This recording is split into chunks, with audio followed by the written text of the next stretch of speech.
The terrorist who murdered Tory MP Sir David Amess has been given £100,000 in legal aid.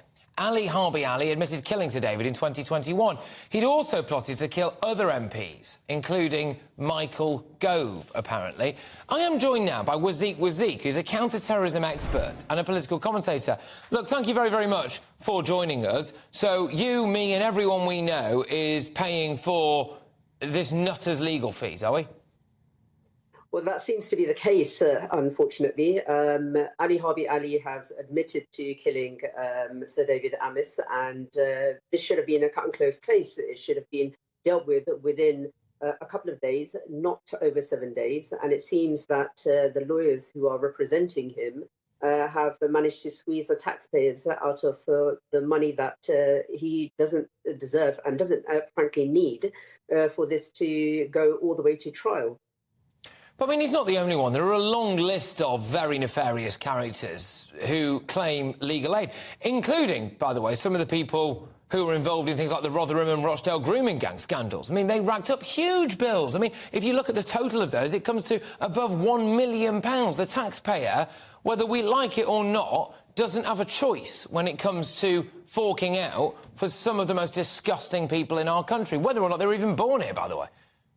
Well, indeed, it's ridiculous. What we need to put into perspective is that only last year, when the legal aid reform bill was put into place, over 1.3 billion has now been dedicated to paying for legal aid to prevent and to incentivize, actually, lawyers to ensure that things were being dealt with at the police level rather than being taken to court. However, that doesn't seem to be working, and the lawyers, solicitors, not all of them, of course, it's just the rogue ones, or at least it seems to be these rogue ones, are operating in a way where they're looking to just squeeze the taxpayer out of the money, which is, quite frankly, scandalous.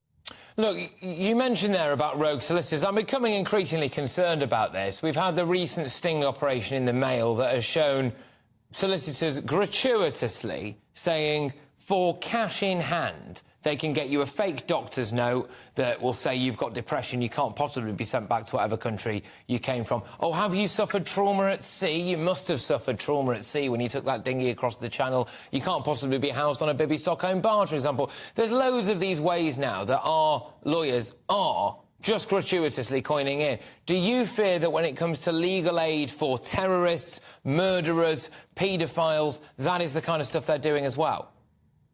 I think that there could be an element of that, and I think it needs to be really investigated. I think that the way that the banks are being now put on task since Nigel Farage's so-called cancellation of his bank account, I think the same needs to be done with some of these law firms who are apparently acting unscrupulously. And the fact is that if that is the case, they could be putting national security at risk by allowing a lot of these illegal immigrants to stay here and to remain here and fighting for their cause just to make a quick buck. And this is just frankly ridiculous. Yeah, and then when they go to court after they've committed some kind of terror attack, and they get legal aid again, don't they? So they get the double whammy. Just while I've got you, Wasiq, if that's all right, we were covering a story at the start which was about the Greenpeace saga that's taking place. Now, I made a point there that I would be worried, because it's exposed a lack of security, basically, around the Prime Minister's home, whether he's there or not.